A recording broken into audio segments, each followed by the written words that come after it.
Welcome to every exam channel friends. మీకు నేను చేస్తున్న వీడియోస్ కనుక నచ్చినట్టయితే లైక్ చేయండి. అదేవిధంగా నేను చేస్తున్న వీడియో నోటిఫికేషన్ రావాలి అంటే సబ్స్క్రైబ్ చేసి పక్కనే ఉన్న బెల్ ఐకాన్ని క్లిక్ చేయండి. అదేవిధంగా ఈ వీడియో అయితే ఎవరికైతే యూజ్ ఉంటుందో వాళ్ళకి షేర్ చేయండి. టాపిక్లోకి వెళ్తే the very first question, the national fish farmers day is observed on. So ఏంటంటే అది ఫిష్ ఫార్మర్స్ డే. సో మత్స్యకార రైతులు అంటారు కదా, వాళ్ళ యొక్క దినోత్సవం ఎప్పుడు అని అడుగుతున్నారు. జూలై 10 ఈరోజే అండి. సో ఈరోజే మనం ఈ యొక్క మత్స్యకారుల దినోత్సవం జరుపుకుంటాము. లాస్ట్ టైం కూడా జరుపుకున్నాము అండ్ ఈ టైం కూడా జరుపుకుంటున్నాము. అయితే ఈ టైం యొక్క థీమ్ ఏంటంటే, నేషనల్ ఫిష్ ఫార్మర్స్ డే యొక్క థీమ్ ఏంటంటే empowering fish farmers for a sustainable blue economy. Right, just ఒకసారి రాస్తాను. Empowering fish farmers for a sustainable blue economy. For a sustainable blue economy. Right, ఇది theme అండి. So మీరు note చేసుకోండి. Empowering fish farmers for a sustainable blue economy. మరి blue economy అంటే ఏంటండి? Blue economy అంటే ఈ యొక్క ఫిషెస్ డెవలప్మెంట్ని, మనం అధిక ఉత్పత్తిని, చేపల ఉత్పత్తిని, డెవలప్మెంట్ని మనము బ్లూ ఎకానమీగా ట్రీట్ చేస్తాం అన్నమాట. సో ఇప్పుడు మీకు ఒక డౌట్ రావచ్చు, బ్లూ రెవల్యూషన్ అని కూడా ఉంటుంది. రైట్, రకరకాల రెవల్యూషన్స్ ఉంటాయి, వాటి గురించి ఒకసారి మాట్లాడుకుందాం. ఈ యొక్క చేపల ఉత్పత్తిని పెంచే అటువంటి రెవల్యూషన్ని, ఆ యొక్క థీమ్ని ఏమంటారంటే బ్లూ రెవల్యూషన్ అంటారండి. నీలి విప్లవం. దేనికి సంబంధించింది అంటే చేపలకు సంబంధించి. Right, fishes. And next white revolution, మీ అందరికీ తెలుసు, పాలకు శ్వేత విప్లవం అంటారు. పాల దిగుబడిని పెంచినటువంటిది. దాన్ని ఆపరేషన్ బ్లడ్ అని కూడా అంటారు. అందులో ముఖ్యమైన పాత్ర వహించిన వాడు వర్గీస్ కురియన్. రైట్, మీకు లాస్ట్ వీడియోలో చెప్పాను వర్గీస్ కురియన్ గురించి. ఎక్కడ చెప్పానండి? అమూల్ అప్పుడు చెప్పాను కదా, అమూల్కి చైర్మన్గా పనిచేశారని. ఆనంద్ మిల్క్ యూనియన్ లిమిటెడ్, సహకార సంఘాల గురించి చెప్పాను కదా. త్రిభువన్ సహకార యూనివర్సిటీ అని చెప్పేసి ఒక మొట్టమొదటి సహకార యూనివర్సిటీ గుజరాత్లో ఏర్పడుతుంది అని చెప్పాను, చూసారా? అప్పుడు చెప్పాను. సో ఆ వర్గీస్ కురియన్ గురించి మీరు ఇంటర్లింక్ చేసుకోండి. ఇప్పుడు నీకు ఎందుకంటే ఆ పాయింట్ కూడా మీకు రివిజన్ అయిపోయినట్టు ఉంటుంది. నెక్స్ట్ సిల్వర్ రివల్యూషన్ అంటే ఏంటి? సిల్వర్ రివల్యూషన్ అంటే ఎగ్స్, గుడ్లు మరియు పౌల్ట్రీ. దీన్ని సిల్వర్ రెవల్యూషన్ అంటారండి. అంటే మన కోళ్ళు, గుడ్లు, దానికి సంబంధించిందని సిల్వర్ రెవల్యూషన్ అంటారు. రైట్, అండ్ నెక్స్ట్ క్వశ్చన్ కాదు, ఇందులోనే రెవల్యూషన్స్ ఒకసారి రౌండప్ చేసుకుందాం. ఎందుకంటే ఇంపార్టెంట్గా చెప్తాను, ఖచ్చితంగా ఏదో ఒకటి మన జనరల్ స్టడీస్లో అడిగే అవకాశం ఉంటుంది. అండ్ ఎల్లో రివల్యూషన్ దేనికి సంబంధించిందండి? ఎల్లో రివల్యూషన్ నూనె గింజలకు సంబంధించింది. ఆయిల్ సీడ్స్కి సంబంధించింది yellow revolution. Right, next pink revolution రెండు ఉన్నాయండి. సో రెండిట్లో ఏది వచ్చినా కూడా పింక్ రివల్యూషన్ అని చెప్పాలి. ఆనియన్ ఉత్పత్తికి సంబంధించింది కూడా పింక్ రెవల్యూషన్. అండ్ ప్రాన్స్ అంటే రొయ్యల యొక్క దిగుబడి పెంచినటువంటి విప్లవం కూడా pink revolution. Right, and golden revolution దేని అంటారంటే పండ్లు మరియు తేనె అండి. దాన్ని గోల్డెన్ రెవల్యూషన్ అంటారు. గోల్డెన్ రెవల్యూషన్ అంటే ఫ్రూట్స్, అదేవిధంగా హనీ, వీటి యొక్క దిగుబడిని పెంచేటువంటి దీన్ని మనం గోల్డెన్ రెవల్యూషన్ అంటారు. రైట్, ఇప్పుడు మీకు రెండు చెప్పాను కదా, సిల్వర్ రెవల్యూషన్ చెప్పాను, గోల్డెన్ రెవల్యూషన్ చెప్పాను. సిల్వర్ రెవల్యూషన్ అంటేనేమో eggs, poultry, and golden revolution అంటేనేమో ఫ్రూట్స్, హనీ, రైట్, పండ్లు, తేనె. ఇందులో మళ్ళీ సిల్వర్ ఫైబర్ రెవల్యూషన్ అని ఉంటుంది, గోల్డెన్ ఫైబర్ రెవల్యూషన్ అని ఉంటుంది. కన్ఫ్యూజ్ కావద్దు దీంట్లో. ఫైబర్ రెవల్యూషన్ అని అన్నప్పుడు ఈ యొక్క దారాలు ఉంటాయి కదా, కాటన్ కానీ జూట్ కానీ, దానికి రిలేషన్ అనుకోవాలి. ఫైబర్ లేకపోతే మాత్రము ఆ ఎగ్స్, పౌల్ట్రీ ఏమో సిల్వర్ అండ్ ఫ్రూట్స్, హనీ ఏమో గోల్డెన్. సో ఇప్పుడు మనం రెండు ఫైబర్ రెవల్యూషన్స్ గురించి మాట్లాడుకుందాం. Right, so golden fibre revolution ఇది దేనికి సంబంధించింది అంటే జూట్ అండి. జనపనార ఉంటుంది. ఇప్పుడు మన బత్త సంచులు అవి ఉంటాయి కదా, దానికి సంబంధించి ఇప్పుడు అందరూ జూట్ బ్యాగ్స్ వాడుతున్నారు కదా, పర్యావరణ హితం అని చెప్పేసి. సో దాని రిలేటెడ్ అనమాట. దీనికి ఎక్కువ ప్రొడక్షన్ బంగ్లాదేశ్లో అంటే వెస్ట్ బెంగాల్ సైడ్ బాగా ఉంటుందండి. సో మన సైడ్ కూడా ఉంటుంది. So golden fibre revolution. And next silver fibre revolution దేనికి సంబంధించింది అంటే, సిల్వర్ ఫైబర్ రెవల్యూషన్ కాటన్కి సంబంధించి. కాటన్ అంటే ఏంటి? పత్తి. మన యొక్క పత్తికి సంబంధించిన రెవల్యూషన్ సిల్వర్ ఫైబర్ రెవల్యూషన్ అంటారండి, కాటన్కి సంబంధించి. Right. Next black revolution. Black revolution అంటే బ్లాక్లోనే ఉంది కానీ పెట్రోలియం సంబంధించిన దాన్ని మనము బ్లాక్ రెవల్యూషన్ అంటాం. Black petroleum. And next grey revolution. Grey revolution అంటే ఎరువులండి, fertilisers. Right. Grey revolution. Grey revolution belongs to fertilisers. ఏమంటారు? ఎరువులు అనమాట. Next red revolution. రెడ్ రెవల్యూషన్లో కూడా రెండు ఉన్నాయండి, గుర్తుపెట్టుకోండి. రెడ్ రెవల్యూషన్ మాంసము, మీట్ మరియు టొమాటో. సో వీటి దిగుబడిని పెంచడానికి చేసినటువంటి పనుల దృష్ట్యా దాన్ని రెడ్ రెవల్యూషన్ అని పిలిచారనమాట. నెక్స్ట్ ఆఖరిదండి రౌండ్ రెవల్యూషన్.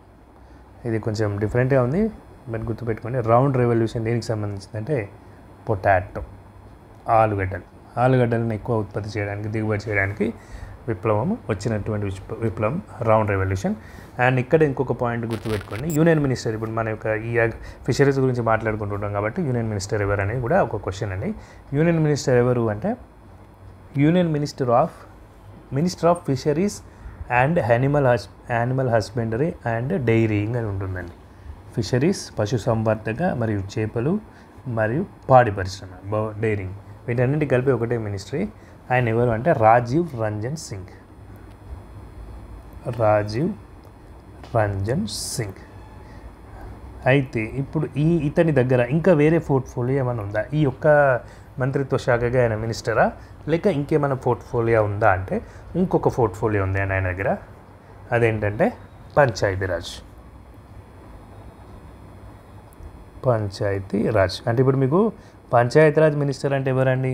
రాజీవ్ రంజన్ సింగ్. మరి ministry of fisheries and animal husbandry and daring అంటే ఎవరండి? రాజీవ్ రంజన్ సింగ్. పాడి పరిశ్రమల మంత్రిత్వ శాఖ అంటే ఎవరు? రాజీవ్ రంజన్ సింగ్. మత్స్య పరిశ్రమ అంటే రాజీవ్ రంజన్ సింగ్. పశుసంవర్ధక శాఖ అంటే రాజీవ్ రంజన్ సింగ్. గుర్తుపెట్టుకోండి. అంటే ఒక మినిస్ట్రీలో 3-4 కలిపి ఉన్నాయి, బట్ ఇంకొక మినిస్టర్ పంచాయతీరాజ్ మాత్రం మారిపోవచ్చు. But fisheries, animal husbandry and dairying మాత్రం ఒకటే minister. Next question. Prime Minister Narendra Modi was conferred with Namibia's highest civilian honor. So Modi గారికి అవార్డ్స్ మీద అవార్డ్స్ వస్తూనే ఉన్నాయండి. అండ్ ఇది 4th అవార్డు. రైట్. యాక్చువల్గా 5th కంట్రీస్ తిరిగాడు కదా ఇప్పుడు ఈ బ్రెజిల్ బ్రిక్స్ పర్యటనలో భాగంగా. ఫస్ట్ ఘనాకి వెళ్ళాడు, నెక్స్ట్ ట్రినిడాడ్ అండ్ టొబాగోకి వెళ్ళాడు, 3rd అర్జెంటీనాకి వెళ్ళాడు, 4th ఎక్కడ వెళ్ళాడండి? బ్రెజిల్కి వెళ్ళాడు, ఎక్కడైతే రియోలో మన బ్రిక్స్ సమ్మిట్ జరుగుతుందో అక్కడ వెళ్ళాడు. 5th నమీబియాకి వచ్చాడు. నమీబియాలో ఈ అవార్డు తీసుకున్నాడు. అవార్డు పేరేంది అని అడుగుతున్నారు. The order of the most ancient Welwitschia mirabilis. So ఇది గుర్తుపెట్టుకోండి. ఈ అవార్డు ఇచ్చింది ఎవరంటే నమీబియా. ఇక్కడ ఉన్నటువంటి ఆవిడ నమీబియా యొక్క ప్రెసిడెంట్. ఆమె పేరు నెబుంటో నాంది యాందియాత్వా. నెబుంటో అని గుర్తుపెట్టుకోండి. రైట్. సో ఇప్పుడు 5 దేశాలు తిరిగాడు కానీ 4 అవార్డ్స్లో వచ్చాయంటున్నా కదా. మరి ఒక అవార్డు ఇవ్వని దేశం ఏంటంటే అర్జెంటీనా నుంచి అవార్డు రాలేదు. బట్ అర్జెంటీనా నుంచి ఒక చిన్న కీ వచ్చింది. కీ అంటే ఫిజికల్ కీ ఉంటుంది కదా, అది ఒక కీ ఉంటుంది అనమాట. టోకెన్ ఆఫ్ ఆనర్ లాగా, ఒక ఫ్రెండ్షిప్ ట్రస్ట్కి సింబల్ లాగా ఒక కీ ఇచ్చారన్నట్టు. ఆ కీ ఏంటంటే key to the city of Buenos Aires. Argentina వాళ్ళు ఇచ్చినటువంటి కీ ఏంటంటే key to the city of Buenos heirs.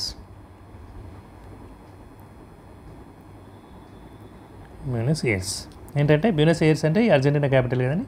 So ఆ క్యాపిటల్ యొక్క సిటీకి అది కీ అన్నమాట. అది ఒక ఆనర్ లాగా ఒక కీ ఇచ్చారు. బట్ మిగతా 4 మాత్రం అవార్డ్స్ ఇచ్చారు. అంటే 4 కంట్రీస్. అవి ఏమేమి అవార్డ్స్ అనేటువంటి మనం ఇప్పుడు ఒక్కసారి rapid revision చేసేద్దామండి.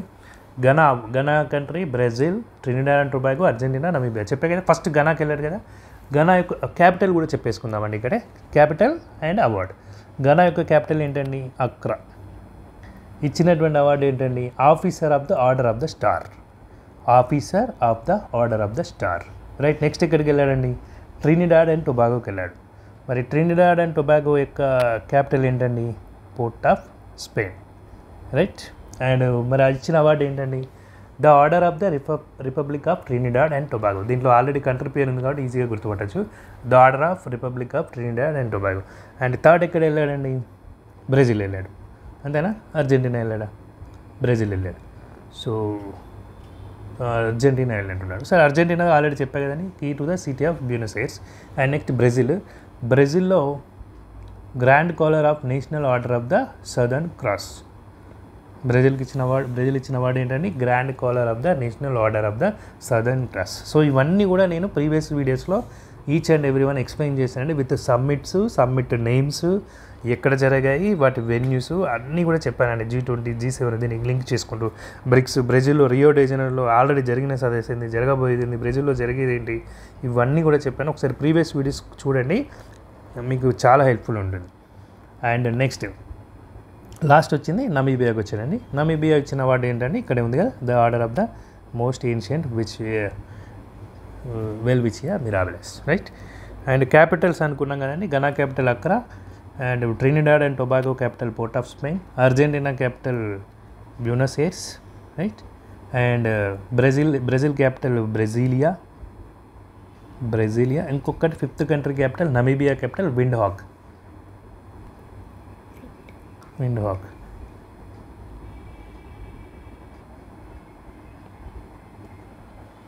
Next question.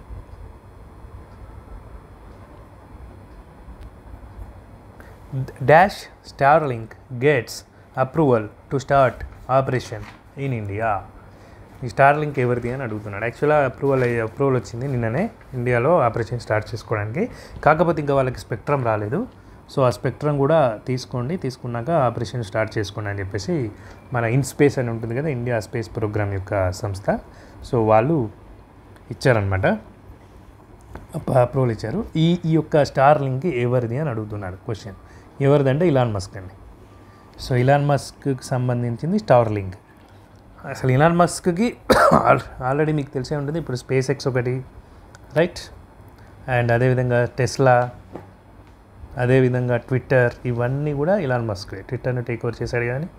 So మేజర్గా ఇవన్నీ కూడా ఇలాన్ మస్కే. అండ్ రీసెంట్గా ఇలాన్ మస్క్ ప్రపంచ కుబేరుల్లో మొదటి స్థానాన్ని కూడా కైవసం చేసుకోవడం జరిగింది, రైట్. కానీ $30 బిలియన్ యొక్క సంపద అనేది డౌన్ అయినప్పటికీ కూడా ఆయనే ప్రపంచ కుబేరుడిగా కొనసాగుతున్నాడు, రైట్. ఇప్పుడు ఆయన స్టాక్స్ ఎందుకు పడుతున్నాయంటే అదే మొన్న విభేదించాడు కదండి అమెరికా అధ్యక్షునితో విభేదించి, అండ్ అమెరికా పార్టీ అని కూడా కొత్త పార్టీ పెట్టాడు. ఎప్పుడు ఏ సందర్భంగా one big beautiful bill pass అయిన నెక్స్ట్ డే ఆయన పార్టీ అనౌన్స్ చేశాడు. ఎందుకంటే ముందే చెప్పాడు, ఇది బిల్ కనుక పాస్ అయితే నేను కొత్త పార్టీ పెట్టి అమెరికాకి స్వాతంత్రం తీసుకొస్తాను అని చెప్పేసి ఒక స్టేట్మెంట్ ఇచ్చి ఈ యొక్క కొత్త పార్టీని పెట్టడం జరిగింది ఇలాన్ మస్క్. అయితే ఇప్పుడు స్టార్లింక్ అంటే ఏంటి అసలు? స్టార్లింక్ ప్రాజెక్ట్ అంటే ఇప్పుడు మీరు ఇక్కడ ఇమేజ్లో చూస్తున్నట్టుగా ఎర్త్ చుట్టూ ఇన్ని శాటిలైట్స్ పెడతారండి. ఒక 4408 శాటిలైట్స్ పెడతారండి లో ఎర్త్ ఆర్బిట్లో 4408 శాటిలైట్స్ పెట్టి ప్రపంచంలో ఉన్న ప్రతి మూలకు బ్రాడ్బ్యాండ్ ఇంటర్నెట్ కనెక్టివిటీని అందించడమే ఈ స్టార్లింక్ యొక్క లక్ష్యం అండి, రైట్. కానీ స్టార్లింక్ ఏంటంటే దీనికి మన ఇన్స్టాలేషన్ కాస్టే 30,000 నుంచి 40,000 వరకు ఉంటుందండి. అంటే ఫస్ట్ సెటప్ చేసుకోవడానికి 30,000 నుంచి 40,000. అదేవిధంగా ఒక నెలకి వచ్చేసి 3,000 రూపాయల నుంచి 4,000 రూపాయల బిల్ వస్తుందండి. సో ఇప్పుడున్న ఓవర్ ద టాప్ ఇచ్చే సబ్స్క్రిప్షన్స్ అండ్ మన ఓటీటీ సబ్స్క్రిప్షన్స్ కూడా ఇచ్చేటువంటి సంస్థలు ఉన్నాయి. ఆల్రెడీ 3,000కి 4,000కి 6 months విత్ ఓటీటీ ఇచ్చేటువంటి ఫైబర్ కనెక్టివిటీ సంస్థలు ఉన్నాయి. కాబట్టి ఇది చాలా కాంపిటేటివ్ ఇదన్నమాట. ఇది అంత ఈజీగా వర్కౌట్ అవ్వకపోవచ్చు ఇండియాలో, బట్ ఓకే అప్రూవల్ అయితే వచ్చేసింది. సో ఇంకెవరికైనా అప్రూవల్ వచ్చిందా ఇటువంటి ప్రాజెక్ట్స్కి అంటే ఇంకా ఇద్దరికి వచ్చిందండి. ఎవరికి? జియో స్పేస్ ఫైబర్, అలా జియో ఉంది కదండి, జియో స్పేస్ ఫైబర్కి వచ్చింది అప్రూవల్. అదేవిధంగా ఎయిర్టెల్ యొక్క వన్ వేబ్కి కూడా అప్రూవల్ వచ్చిందండి. సో ఇవి కూడా శాటిలైట్ ఇంటర్నెట్ ప్రాజెక్ట్స్ అండి. వన్ వెబ్ కానీ జియో స్పేస్ ఫైబర్ కానీ శాటిలైట్ ఇంటర్నెట్ ప్రాజెక్ట్సే అనమాట, రైట్. అయితే ఇక్కడ ఈ వన్ వెబ్ అనేది ఏ కంపెనీతో అంటే యూటెల్సాట్ అనే ఫ్రెంచ్ కంపెనీతో భాగస్వామ్యంలో వస్తుంది. ఈ జియో స్పేస్ ఫైబర్ అనేది SES Luxembourg Europe company, society Europe satellites అని చెప్పేసి SES కంపెనీతోటి ఈ యొక్క జియో భాగస్వామ్యం అయింది, SES కంపెనీతోటి, రైట్. సో వాళ్ళ ఎంత అవసరం, ఓకే. నెక్స్ట్ అండి, ఇంకొకరు కూడా లైన్లో ఉన్నారు, బట్ అంటే ఇంకా ఇంప్లిమెంటేషన్ ఫేజ్కి రాలేదు. బట్ ఎవరంటే అమెజాన్, జెఫ్ బెజోస్ ఉన్నారు కదండి. అమెజాన్ వల్ల బ్లూ ఆరిజిన్ అనేది ఇది వాళ్ళ స్పేస్ సంస్థ పేరు బ్లూ ఆరిజిన్. సో ఇది ఎక్స్ట్రా పాయింట్ గుర్తుపెట్టుకోండి. బట్ అమెజాన్ యొక్క ఈ యొక్క మన శాటిలైట్ ఇంటర్నెట్ కనెక్టివిటీకి వచ్చిన ప్రాజెక్ట్ ఏంటంటే ప్రాజెక్ట్ కైపర్.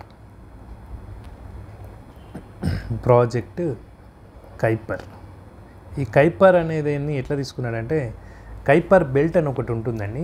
ఎక్కడ ఉంటుంది కైపర్ బెల్ట్ అంటే, ఇప్పుడు సౌర కుటుంబం ఉంది కదండి, ఇప్పుడు సూర్యుడు ఉన్నాడు కదా, సూర్యుడికి ఇలా 1 2 3 4 5 ఇలా అన్నీ తిరుగుతూ ఉంటాయి కదా గ్రహాలు.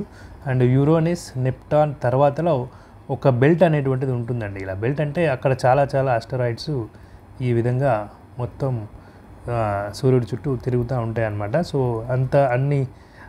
అన్నీ ఉంటాయి కాబట్టి దాన్ని బెల్ట్ అంటారు. సో కైపర్ బెల్ట్ ప్రాజెక్ట్ పేరు కూడా దీన్ని ఇన్స్పిరేషన్గా తీసుకొని పెట్టారనమాట. ఎందుకంటే ఇట్లా ఎన్నైతే ఇక్కడ ఇన్ని వందల ఆస్ట్రాయిడ్స్ ఎలాగైతే కైపర్ బెల్ట్లో ఉన్నాయో, అదేవిధంగా భూమి చుట్టూ 4000-5000 శాటిలైట్స్ని కనెక్ట్ చేసి భూమి మీద ఉన్న ప్రతి ఒక్క రిమోట్ ప్రాంతానికి కూడా మౌంటైనే కావచ్చు, ఎయిర్ప్లేన్లో ఉన్నప్పుడు కావచ్చు, ఎక్కడైనా కూడా ఇంటర్నెట్ కనెక్టివిటీ అందించాలనేటువంటి ఉద్దేశంతో ఈ శాటిలైట్ కనెక్టివిటీ ప్రాజెక్ట్స్ రావడం అనేది జరుగుతుందండి,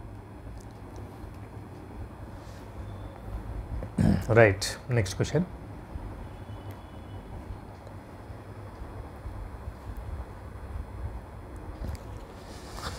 Dash is set to become the first fully solar powered village in Telangana.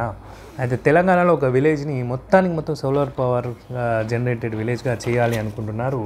అది ఏ విలేజ్ అనేటువంటిది క్వశ్చన్ అండి, రైట్. అది ఏ విలేజ్ అంటే రేవంత్ రెడ్డి గారి యొక్క ఎన్సెస్ట్రల్ పూర్వీకుల విలేజ్ అని చెప్తున్నారు, కొండారెడ్డిపల్లి. సో ఆ ఊర్లో ఉన్న ప్రతి ఒక్క ఇంటికి ఈ విధంగా సోలార్ ప్యానల్స్ అమర్చి చేస్తాము అని చెప్తున్నారు. అయితే ఇప్పుడు ఆల్రెడీ కొన్ని 80 గ్రామాలలో ఒక స్కీమ్ స్టార్ట్ అయిందండి, ఏంటి ఆదర్శ సౌర గ్రామాలు అని చెప్పేసి. 80 గ్రామాల్లో 40,349 ఇళ్ళని ఆల్రెడీ వాళ్ళ రూఫ్ స్టాప్స్లో కానీ ఇక్కడ సోలార్ ప్లేట్స్ పెట్టేసి మొత్తం గ్రామాలన్నీ 80 గ్రామాలు మొత్తం కూడా సౌర గ్రామాలుగా తీర్చిదిద్దాలనేటువంటి ఒక ప్రాజెక్టు రూపకల్పన వచ్చిందని, దానికి సంబంధించి రెడ్కో కూడా టెండర్లను పిలుస్తుంది. సో అదనమాట విషయం. అయితే దీంట్లో ఈ స్కీమ్కి సంబంధించి ఎంతైతే ఖర్చు అవుతుందో ఆల్మోస్ట్ 1273 కోట్ల ఖర్చు అవుతాయి. అందులో 400 కోట్లని మన రాష్ట్ర ప్రభుత్వం కాదు, కేంద్ర ప్రభుత్వం కూడా ఈ PM సూర్య గారి యోజన అవి స్కీమ్స్ ఉన్నాయి కదండి. So renewable energies, new and renewable energy యొక్క మంత్రిత్వ శాఖ నుండి 400 కోట్లు, అదేవిధంగా 873 కోట్లు వచ్చేసి తెలంగాణ గవర్నమెంట్. సో ఈ విధంగా టోటల్ 1273 కోట్లలో 400 కోట్లు సెంట్రల్ గవర్నమెంట్, 873 కోట్లు తెలంగాణ గవర్నమెంట్ కలిపి ఈ యొక్క స్కీమ్కి అంకురార్పణ చేస్తున్నాయండి. సో ఈ యొక్క రైతులకు కానీ గ్రామంలో ఉన్న నివాసితులకు కాస్ట్ అనేటువంటిది పడదండి, రైట్. ఒక్క రూపాయి కాస్ట్ లేకుండా ఈ సౌర గ్రామాలుగా తీర్చిదిద్దేటువంటి స్కీమ్ అనేది ఇంప్లిమెంటేషన్లో చేస్తున్నారు. అండ్ బోర్లకి కూడా ఇంటి పైన కూడా ఈ యొక్క సోలార్ ప్లేట్స్ అనేది పెట్టేసి ఈ యొక్క సౌర విద్యుత్ ఉత్పత్తి చేయాలన్నటువంటి ప్రపోజల్స్ ఉన్నాయండి. అయితే ఒకవేళ ఇంటికి వాడుకోగా మిగిలిన కరెంట్ ఉంటుంది కానీ, ఇప్పుడు ఫర్ ఎగ్జాంపుల్ 100 మీరు 150 యూనిట్స్ వాడుకున్నారు, బట్ డెవలప్ అయింది 180 యూనిట్స్ అనుకోండి. 180 యూనిట్స్ నీకు జనరేట్ అయింది సౌర విద్యుత్ ద్వారా అనుకోండి. అప్పుడు ఆ 30 యూనిట్స్ని ₹3.13 ఒక యూనిట్ చొప్పున మళ్ళీ డిస్కమ్లకు అమ్ముకునేటువంటి అవకాశం కూడా ఉందండి. సో ఈ యొక్క సోలార్ ప్లేట్స్ కనుక పెట్టుకుంటే మనకు రూపాయి ఖర్చు ఉండదు. ఈవెన్ ఎక్కువ జనరేట్ చేస్తే కనుక, మనం తక్కువ వాడుకుంటే కనుక మిగిలిన దాన్ని డిస్కమ్స్కి కూడా అమ్ముకునేటువంటి చాలా మంచి బ్యూటిఫుల్ స్కీమ్ అనేది. ఇంప్లిమెంటేషన్ అయితే మాత్రం చాలా బాగుండేది. ఈ 80 గ్రామాల్లో పైలట్ ప్రాజెక్టున దీన్ని రూపొందిస్తున్నారు. ఇది సక్సెస్ అయితే కనుక మిగతా గ్రామాలకు కూడా దీన్ని ఎక్స్టెండ్ చేయాలనేటువంటి ఆలోచనలో ఇప్పుడు మన యొక్క ప్రభుత్వం ఉందండి. నెక్స్ట్ క్వశ్చన్ అయితే మీకు ఇక్కడ ఒక చిన్న క్లారిఫికేషన్ అండి. నేను నిన్న ఒక క్వశ్చన్ చెప్పాను కదా, ఏంటిది మొన్న సంథింగ్ లాస్ట్ వీడియోలో యూఏఈ అనేటువంటిది ఒక స్కీము మనకు అన్ని ఫేమస్ న్యూస్ పేపర్స్లో అన్నింటిలో వచ్చిందని, ఫ్రంట్ పేజ్లో వచ్చింది. అదేంటంటే నామినేషన్ వీసా, గోల్డెన్ వీసా అని చెప్పేసి వచ్చింది. కానీ నామినేషన్ గోల్డెన్ వీసా అని సెలక్షన్ బేస్డ్గా 23.30 లక్షలు ఇస్తే ఈ లక్షలతోని ఒక నామినేషన్ వీసా అనేది తీసుకోవచ్చు అని చెప్పేసి వచ్చింది కదండి. కాకపోతే అది ఆ ప్రొవిజన్ అసలే లేదు. మేము అలా ప్రొవైడ్ చేయట్లేదు, ఇదంతా ఫేక్ ఇన్ఫర్మేషన్ అని చెప్పేసి యూఏఈ గవర్నమెంట్ ఒక స్టేట్మెంట్ ప్రెస్కి రిలీజ్ చేయడం జరిగిందండి. అయితే ఇక్కడ కన్ఫ్యూజన్ అయ్యి వాళ్ళు ఒక కన్సల్టెన్సీలో ఒక్క వర్గానికి మాత్రమే చిన్నగా టెంపరీగా ఇచ్చినటువంటి ఈ యొక్క ప్రొవిజన్ని మొత్తం అన్ని దేశాలకు అనుకొని వాళ్ళు ఒక కన్సల్టెన్సీ సంస్థ ప్రెస్కి రిలీజ్ చేయడం జరిగిందంట అండి. సో వాళ్ళు క్షమాపణ కూడా చెప్పారు. ఈ యొక్క పాయింట్ నోట్ చేసుకోండి. అండ్ మీకు ఒక క్వశ్చన్ అండి, ఇవాళ కామెంట్ చేయండి. మీరు ఎవరైతే ఈ యొక్క ప్రభుత్వ ఉద్యోగ ప్రిపరేషన్లో ఉన్నారో వాళ్ళకి ఖచ్చితంగా ఐడియా ఉండాలి ఫోక్ డ్యాన్సెస్ మీద. సో ఈ ఫోక్ డ్యాన్స్ ఏ రాష్ట్రానికి సంబంధించింది డెఫినెట్గా కామెంట్ చేయండి ఫ్రెండ్స్. మీ యొక్క నాలెడ్జ్కి పరీక్ష అనమాట. Lavani folk dance belongs to which state? Lavani folk dance belongs to which state? Lavani, LAVANI, right? Comment చేయండి friends. And next question, last question.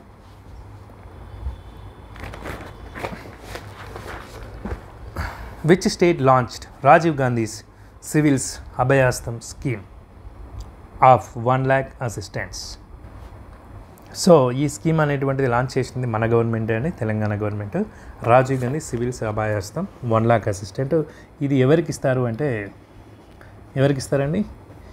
Civils prelims pass అయ్యి మెయిన్స్ ప్రిపేర్ అయ్యే వాళ్ళకి 1 లక్ష రూపాయల అసిస్టెన్స్ ఇవ్వడం జరుగుతుందండి. ఓకే, అయితే ఇది ఎవరిస్తారు అంటే సింగరేణి కాలరీస్ కంపెనీ లిమిటెడ్ అండి. సింగరేణి కాలరీస్ కంపెనీ లిమిటెడ్ యొక్క కార్పొరేట్ సోషల్ రెస్పాన్సిబిలిటీ స్కీమ్ ఉంటుందండి. సామాజిక బాధ్యత అని, కార్పొరేట్ సామాజిక బాధ్యత స్కీమ్ కింద ఈ యొక్క అభయహస్తం అనే స్కీమ్ లాంచ్ అవ్వడం జరిగిందండి, రాజీవ్ గాంధీ సివిల్స్ అభయహస్తం.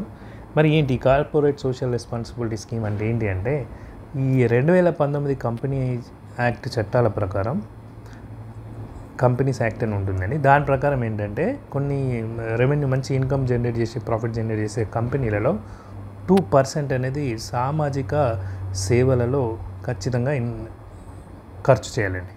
2% ఆఫ్ ది ప్రాఫిట్స్ సామాజిక సేవలలో, నెట్ ప్రాఫిట్స్లో, అది కూడా లాస్ట్ 3 yearsలో వచ్చినటువంటి ప్రాఫిట్స్ యావరేజ్ చేసి ఆ టోటల్ అమౌంట్లోంచి 2% అనేటువంటిది చేయాల్సిన బాధ్యత ప్రతి ఒక్క కంపెనీ మీద ఉంటుందండి. అంటే చాలా రెవెన్యూ జనరేట్ చేసే పెద్ద పెద్ద కంపెనీలు అన్నీ కూడా CSR ఇనిషియేటివ్ చేస్తాయండి.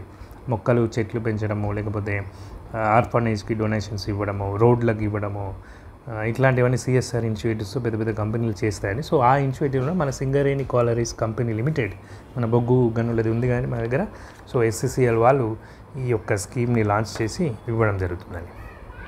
అయితే దీంట్లో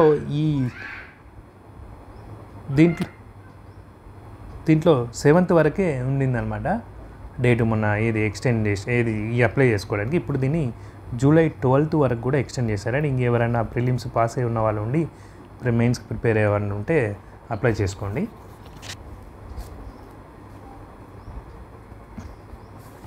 అంతే అండి, ఇంకా ఇవాటికి వీడియో క్లోజ్ చేస్తున్నాను. మీకు చాలా ఇంపార్టెంట్ పాయింట్స్, బిట్స్ అన్నీ చెప్పానండి. ఈచ్ అండ్ ఎవ్రీ పాయింట్ మీరు రాసుకోండి, నోట్ చేసుకోండి, ఎందుకంటే ఖచ్చితంగా మీకు ఉపయోగపడుతుంది. ఈవెన్ ఒకవేళ కన్ఫ్యూజన్ ఉండి మీకు అర్థం కాకపోతే కామెంట్ చేయండి, నేను మళ్ళీ ఎక్స్ప్లెయిన్ చేస్తాను. అండ్ నోట్ వైజ్గా రాసుకున్నారనుకోండి మీకు రివిజన్ కూడా బాగానే ఉంటుంది. అండ్ నేను కొన్ని క్వశ్చన్స్ ఎలా అంటే ఇంతకుముందు చెప్పినవి కూడా నేను రిపీట్ చేస్తున్నాను, ఇంపార్టెంట్వి ఇంటర్లింక్ ఉంటేనే.